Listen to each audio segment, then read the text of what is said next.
The withdrawal to Asal Uttar on the 7th of September 1965 was one of the most important decisions in the Khem Karan battle because it turned a dangerous situation into the beginning of a defensive design. After the Indian attack toward Kasur lost momentum, the Khem Karan sector became exposed to a Pakistani counterstroke by armor. Indian commanders now faced a hard choice: keep holding forward ground that might be overrun, or pull back and create a stronger line where tanks could be stopped. This was not a glamorous moment, and it did not look like victory while it was happening. Yet in armored warfare, the ability to retreat without collapsing can be as decisive as the ability to attack. If you would like to move beyond the podcast, you can see my available books at militaryauthor.me. And at trackpads.com, you will find magazines and galleries with hundreds of thousands of photos and videos to explore. The situation facing Indian 4th Mountain Division was uncomfortable in almost every respect. It had been drawn into the plains of Punjab, even though its structure and habits were not those of an ideal anti-tank formation. It had taken part in the opening Indian moves across the border, but that advance had not broken the Pakistani front or secured the sector deeply enough. The enemy still possessed strong armored reserves, and Pakistan's 1st Armored Division offered the possibility of a heavy thrust through Khem Karan toward Bhikhiwind and beyond. A division that remained too far forward risked being struck before it could organize itself. The issue was not bravery versus caution, but whether courage could be made useful by choosing better ground. A withdrawal in the face of an armored threat is one of the hardest maneuvers an army can conduct. Moving forward gives soldiers a sense of purpose, even when the fighting is dangerous. Moving backward can feel like failure, especially when roads are crowded, artillery is falling, and rumors spread faster than orders.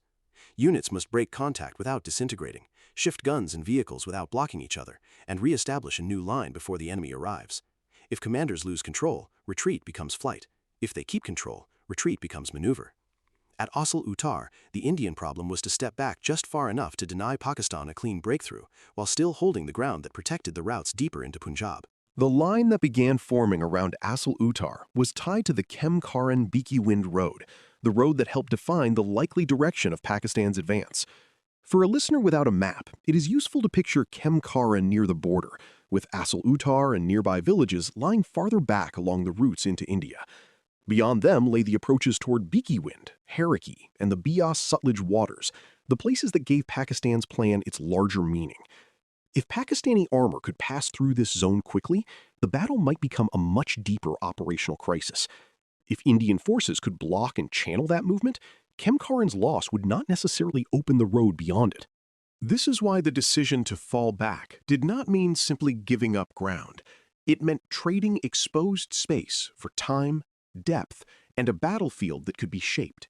The Indian defense needed room for artillery positions, anti-tank weapons, mines, infantry strongpoints, and tanks sighted to fire from concealment or from prepared ground. It also needed a pattern that would not be easily pierced by a single violent thrust. A straight line can be broken if the attacker finds one weak point and pours through. A defense in depth, with overlapping positions and dangerous approaches, forces the attacker to keep solving new problems. Around Asal Uttar, the goal was not merely to stand, it was to make the enemy's speed betray him. The withdrawal also required Indian commanders to accept a painful public and psychological fact: Khem Karan itself might be lost. Towns matter in war because they are road centers, symbols, and places where civilians live, not just names on operational maps. Giving up a town can look like defeat to soldiers and civilians alike. But defending every forward point to the last can destroy the force needed to defend the larger position behind it. In this case, Khem Karan was important, but the road beyond Khem Karan was more important still. The coming battle would show that a town can fall while the enemy's larger purpose fails. That distinction is essential to understanding Asal Uttar. The name Asal Uttar would later acquire a symbolic force, often translated as something like the real answer or fitting reply.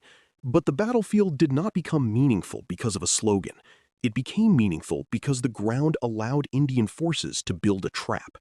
The area included fields of tall crops, village positions, tracks, irrigation features, and soft ground that could restrict armored movement.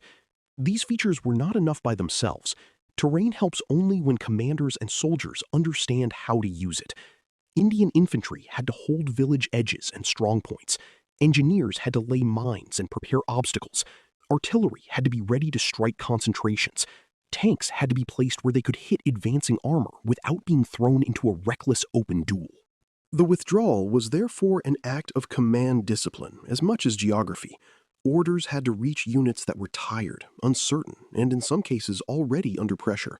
Artillery pieces, ammunition, vehicles, and support elements had to move without losing the ability to fight. Infantry battalions had to occupy new positions quickly enough to avoid being caught in the open. Armor had to be integrated into the defensive plan rather than held as a vague reserve with no clear role. Every hour mattered. A line drawn on paper was useless until men dug into it, guns were positioned, mines were laid, observers found their fields of view, and commanders understood where the enemy was likely to appear. This kind of controlled withdrawal has a long history in armored warfare. Tanks are at their most dangerous when they can turn an enemy's retreat into pursuit, breaking units before they reform. They are far less effective when the retreating force bends but does not break, then reappears on ground that channels and slows the attacker. In the Second World War, and again in later mechanized conflicts, many armored offensives succeeded not because they destroyed every defender at the front, but because they prevented the defender from forming a new front in time. The Indian withdrawal to Asal Uttar denied Pakistan that clean sequence. It gave the defense a chance to become organized before the armored blow reached its full weight. The risks remain severe.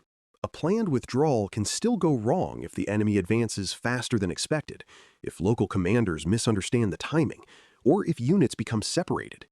Some Indian troops and subunits in the wider Khem Karan fighting faced confusion and danger as the situation changed. Not every movement was neat, and not every position was perfectly prepared. War rarely rewards anyone with ideal conditions. The achievement at Asal Uttar lies partly in the fact that the defense was built under pressure rather than in calm. The Indian army did not have unlimited time, perfect intelligence, or an ideal force mix. It had to improvise a coherent answer to a fast-developing armored threat. For Pakistani commanders, the Indian withdrawal could be interpreted in more than one way. It might signal weakness, disorder, and the chance for exploitation. It might also conceal a deliberate attempt to draw armor forward into prepared ground. The danger in offensive warfare is that both interpretations can look similar at first. A retreating enemy always tempts pursuit, and armored commanders are trained to value momentum when the enemy appears to be giving way. Yet pursuit without enough reconnaissance, infantry support, and engineering caution can become a rush into uncertainty. At Khem Karan, Pakistan's armored plan depended on reading Indian movement correctly. The withdrawal to Asal Uttar made that reading far more difficult and far more consequential. The withdrawal to Asal Uttar matters because it changed the nature of the coming battle.